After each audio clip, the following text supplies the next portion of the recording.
Welcome back to One Comic Book a Day, where we're covering Superboy issue 3, the final story, the Super Superboy. We can't really fault the title because, well, it accurately describes the story, so it works. It works. It's not my favorite title, but it works. What we can fault is that little title page that has just Superboy looking sad, which in no way really gets across what the story is. I guess he is sad, but he is also very explosive. Not that he's exploding. Basically, the story is about Superboy's powers increasing 100-fold, maybe 1,000-fold. We don't know how much his powers have increased, and him having control problems because his powers are so much more powerful than he's used to.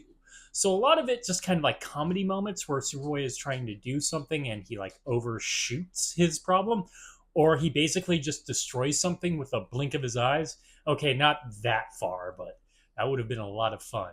Like at one point, he throws a rock and it basically disintegrates when it hits something. A boulder, I should say, like about yay high. It disintegrates. Now, this is actually an interesting challenge, and it causes a little of amusement and some actual fun with depicting his powers. A thing I constantly complain about is how quickly he uses his powers. There's still a quickness to all of it. But where the story kind of loses me is about at the halfway point.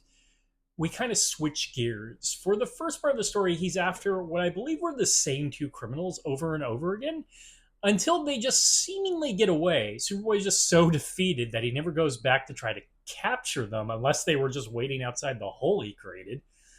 But I don't think that was it. He never actually goes back and captures these criminals. So we actually have two criminals that I think technically defeated Superboy. They got away. Maybe they should win that criminal award from a few issues ago.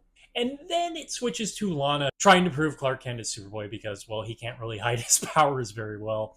Which, of course, is a default story for Superboy, and basically the only story they tell with Lana. They were getting better at telling different stories with Lana recently, but no, we go back to this story. And maybe if it had amounted to something where Superboy did something really impressive instead of going back to his usual way of getting out of this, say it with me, super ventriloquism. Okay, Lana, you know he has this power. So whenever you like hear Superboy or Clark's voice from another side of the room while you're talking to the other one, maybe you should go check that there's a physical person there. And even if you find a physical person, you need to check if it's a dummy or not. I guess she hasn't figured out the dummy thing he's done. But I mean, you're really suspicious, so you should really be suspicious of everything and not just take whatever answer he has at face value. There's a high chance that maybe that dummy doesn't have a face. I mean, an actual dummy. He makes props. But no, it's like the same story we've seen over and over again. What I will give it praise for is the fun idea that his powers are increasing because of another meteorite. A meteorite that's really far away. Like, meteorites, like Kryptonite, have to be fairly close to be affecting him. This meteorite just somewhere miles away or in the acres of Smallville and is increasing his powers. There's nothing actually spectacular about this meteor. It just looks like any other rock. It's not glowing green.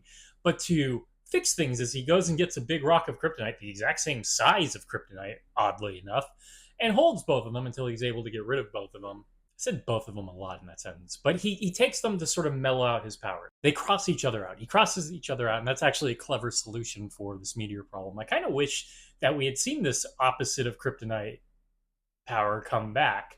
Not power, but meteorite come back. It's kind of interesting because I can't think of another Kryptonite color that causes this. There's so many Kryptonite colors, I can't even keep track of them. I think a few of them have been inconsistent. Looking at you, Red Kryptonite. But the idea of him not being able to control his powers is a story we hit, but it's not a story we go over and over again. And I feel like that's a huge, frightening moment for a character like Superman who doesn't want to actually hurt people. And I would love to explore that a little bit more outside of just being kind of funny with it. Okay, that is it from Superboy issue 23, the Super Superboy. If you enjoyed this video, please like and subscribe, hit the bell icon to get notifications when a new video goes up. I do this Monday through Friday, but Fridays is Bat Friday, where I cover a Batman story, either Detective Comics or Batman. And until next time, let's ponder the question, whatever did happen to the boy of tomorrow? And seriously, is this form of Kryptonite, well, whatever meteor it is, ever going to come back? Because I love this opposite of Kryptonite meteorite. Okay, have a great day.